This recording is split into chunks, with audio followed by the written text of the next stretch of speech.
আসসালামু আলাইকুম। আপনারা সবাই কেমন আছেন? আশা করি ভালো আছেন, যে যেখানে আছেন সুস্থ আছেন। তো আপনাদের দোয়ায় আল্লাহ তাআলার অশেষ রহমতে আমিও ভালো আছি। তো আমার ফ্যামিলির সবাই ভালো আছে। তো আমি প্রতিদিনের মতো চলে আসছি আবার একটা নতুন ভিডিও নিয়ে। টুকিটাকি যা সংসারের কাজ এটা সারা।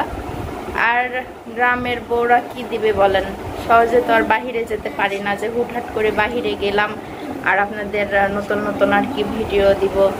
এভাবে মন চাইলেও কিন্তু পারি না, যেহেতু সংসারের কাজ থাকে, বাচ্চা কাচ্চা আছে, তাদের স্কুলে নিয়ে যাবা নিয়ে আসা, এগুলো দুপুরের রান্না এই সেই দিয়ে আর করে উঠতে পারি না।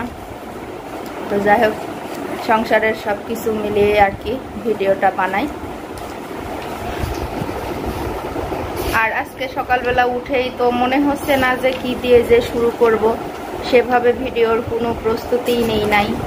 তো এদিকে আপনার ভাইয়েরও আজ কতদিন ধরে কাজ কাম নাই, তো বোঝেনি তো যে সংসারে টানাটানি অভাব থাকলে কোনো কিছুই ভালো লাগে না। যদি সংসারে সুখ থাকে তো সব কিছুই ভালো লাগে, মনে যদি শান্তি থাকে সব কিছুই আর কি অটোমেটিক চলে আসে যে কিভাবে কি করব এই সেই। তো যাই হোক, আমার আজকের ভিডিওটি যেভাবে হোক কোনো অন্যরকমভাবে আর কি দেবো, আপনাদের কেমন লাগবে সেটা আমি জানি না। আর যদি ভালো লেগে থাকে তাহলে অবশ্যই জানাবেন। তো এই যে আপনাদের ভাইয়া তো সে চলে গেছে, তো এই ফাঁকে আর কি বিছনাটাও গুছাই নেব। তো তানভীরও স্কুলে চলে গেছে, ওর আজ থেকে স্কুল। সকাল থেকে বৃষ্টি হইতেছিল, বললাম যে আজকে যাওয়ার দরকার নেই, তো তারপরও আর কি ও মানলো না, ওর স্কুলে যেতেই হবে। তোকে একটু আগায় দিয়ে আসলাম। তো ওর কাছে আর বসে আজকে থাকি নাই, যেহেতু বাড়িতে অনেক কাজ, আর বৃষ্টির জন্য আর কি সায়ামনের শরীরটাও ভালো ছিল না, ও আজকে স্কুলে গেল না। তো ওর একটু দেখতে হবে যে গায়ে মনে একটু জ্বর জ্বর আসছে, এজন্য। তো আর কি করার, সংসারের কাজগুলো সেরে ফেলবো আস্তে আস্তে। একদিকে কাজ একদিকে সংসার, তো এদিকে মন মেজাজটাও খুবই খারাপ। তো এদিকে বোনের মেয়ের জন্য আজকে একটু কষ্ট হইতেছিল, হঠাৎ করে আর কি মনে হলো তার বাচ্চাটার কথা। আসলেও খুবই কষ্টের একটা কথা, যেহেতু 6টা মাস সে কষ্ট করে পেটে করে টানছে, অনেক বছর পরে, বুঝতেই পারছেন। সব মিলিয়ে আর কি মনটা খুবই খারাপ ছিল। মনে হচ্ছিল না যে কোনো কাজকর্ম করি কি এই সেই। আসলে মন যদি খারাপ থাকে কোনো কিছু কিন্তু ভালো লাগে না, খাওয়া দাওয়া বলেন, কাজকর্ম করা বলেন। বুঝতে পারতেছিলাম না যে কখন কোনটা দিয়ে কি শুরু করব। তো যাই হোক, আপনার ভাইয়া চলে যাওয়ার পরে অনেকক্ষণ ধরে বসে টসে থেকে আর কি, তো এই যে তানভীরের জুতা মোতাগুলো সব এলোমেলো হয়েছিল, নানির বাড়ি থেকে আসছে, এগুলো গোছানো ছিল না। তো সব গোছায়ে কোকটোকগুলি খেয়ে রাখছিল, বোতলগুলো আর কি রেখে আসলাম।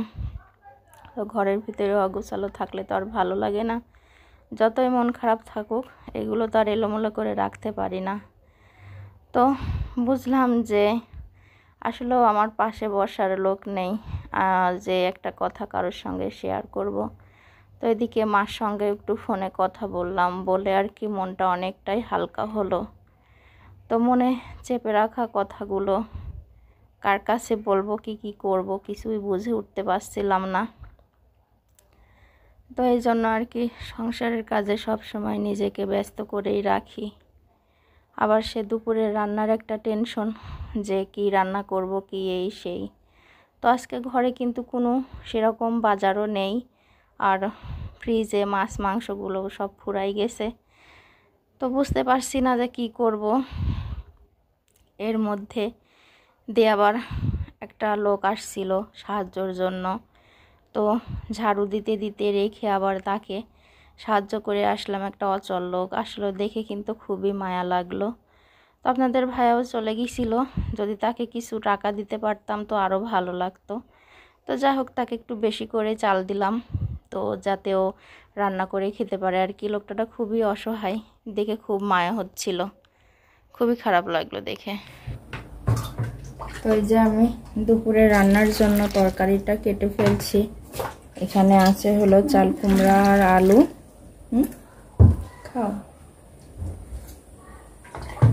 তো চাল কুমড়া আর আলুটা আমি কেটে ফেলছি। তো দেখুন এটা ধুয়ে চুলাইতে দেব। তো আজকে আর কোনো মাছ গোশ কিছুই নাই, তো আমার সব কিছুই ফুরাই গেছে। তো এদিকে আপনার ভাইয়ের কিন্তু ইনকামটাও কমে গেছে আর কি। এদিকে আন্দোলনের জন্য বেশ ভাড়াটা আর কি মারতে পারছে না, যেহেতু ঢাকার ভাড়া বেশি হয় আর এখন তো গাড়ি নিয়ে রাস্তায় বের হওয়া যাচ্ছে না, এই জন্য আর কি একটু সংসারে টানাটানি পড়ে গেছে। তো একটু কষ্ট হইলেও আবার মনকে বোঝাই যে এটা কিন্তু আল্লাহরই একটা পরীক্ষা। তো আল্লাহ যখন ইনকাম দিবে তখন আবার ভালো মন্দ বাচ্চাদের খাওয়াবো। তো আজকে দুপুরের রান্নাটা শুধু একটা তরকারিই হবে। আর কালকে যে আমি শাকটা ঘাটি করছিলাম, তো শাক ঘাটিটা আছে। এখানে যে তেলটা আমি কড়াইতে দিয়ে দিছি, তেলটা আর কি হিট হইতে হইতে আমি মশলাটাও এখানে রেডি করেই ফেলবো।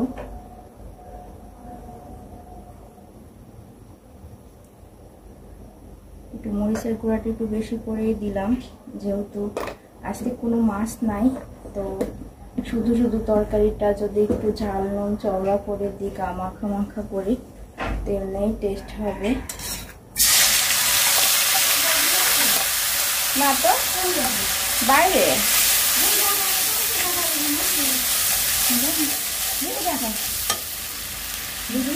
না, আমি কথা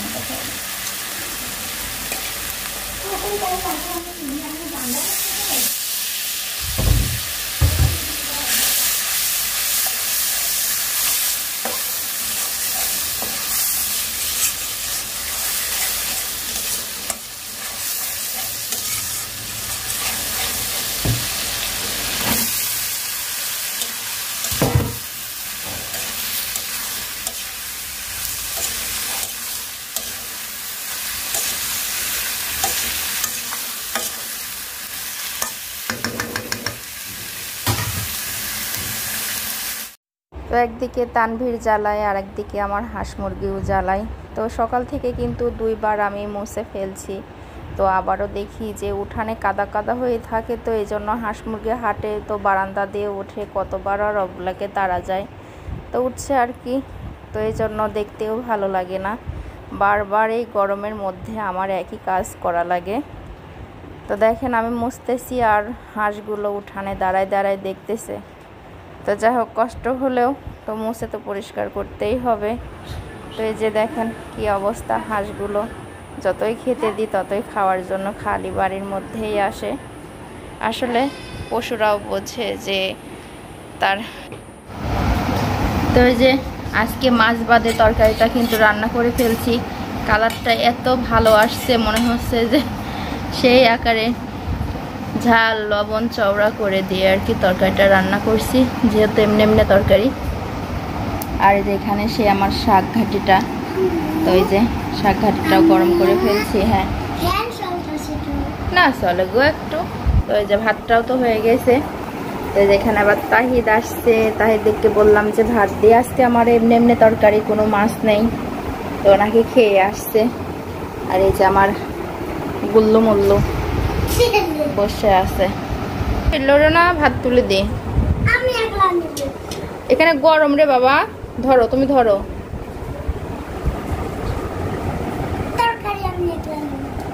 খালি একা একালি আর বায়না, একটু ভাত তো খাতেই হয়। লাও তরকারি উঠালাও। দেখেন একা একা এবার তরকারি উঠা নিবে।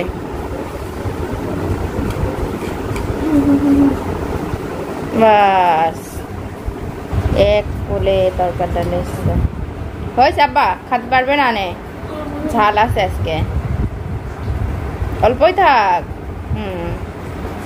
হয়েছে, এবার রাখো। তুমি কি একা একা খাবে?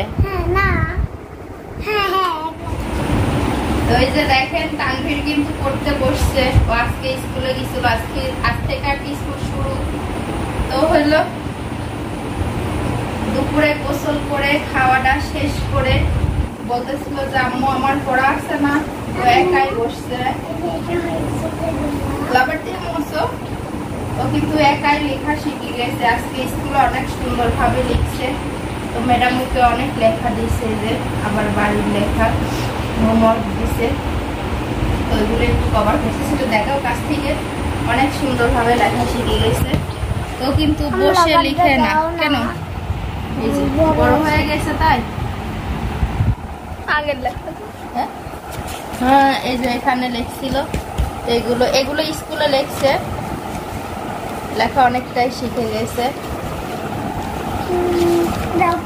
হ্যাঁ এই পেন্সিল, এখানে এবিসিডি লেখা শিখে গেছে। আজকে আমি ওর সাথে যাই নাই, কিন্তু ও একাই লিখছে এগুলি। হোমওয়ার্কটা আর কি বাড়িতে দেখা দেওয়া হয়, আর যে স্কুলে লিখছে তো ওইগুলো এমনি এমনি লিখছে, যে এগুলি ওখানে বসে লেখা লাগে, যে ম্যাডাম লেখা দেয় সেগুলো হয়েছে। এই যেখানে লিখছে, হ্যাঁ এই যে লেখাটা কিন্তু বেশ ভালো শিখে গেছে। বলি যে একটু উঠে বসে লেখো, কিন্তু না, ও শুয়েই ভালো লিখতে পারে। এই জন্য হলো ও শুয়েই লিখছে। তোর যেমন ভাবে ভালো লাগে ও সেভাবেই লেখুক, লেখাটা তো শিখবে, এজন্য আর কিছু বলি না। স্কুলে যায় বেশ বসেই লেখে, টুল দেয়, টুলের উপরে ধুয়ে লেখে অনেক সুন্দর করে। দেখেন কিভাবে 9টা দিচ্ছে। হ্যাঁ ম্যাডামই তো শিখাবে, আগে গুল্লা দিবে তারপরে 1 দিবে, উল্টি লেখা। এই যে 1 থেকে 10 পর্যন্ত লেখা শেষ। কেন এখানে আবার এটাই যাবে?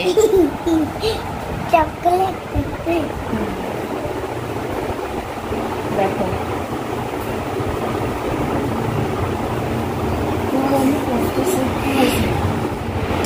ও কিন্তু রঙও করতে পারে, যে স্কুল থেকে রঙও দিছে পতাকা আঁকানোর জন্য। ফুল আঁকাই দিলে আর কি যেমন যেমন ভাবে আঁকাই দেয় সেভাবে ফেলছো। তো তুমি লেখো হয়েছে, আমি বক্স করে দিই। বইয়ে রং করতে দেয়, এই বই না তো, আলাদা বই আছে,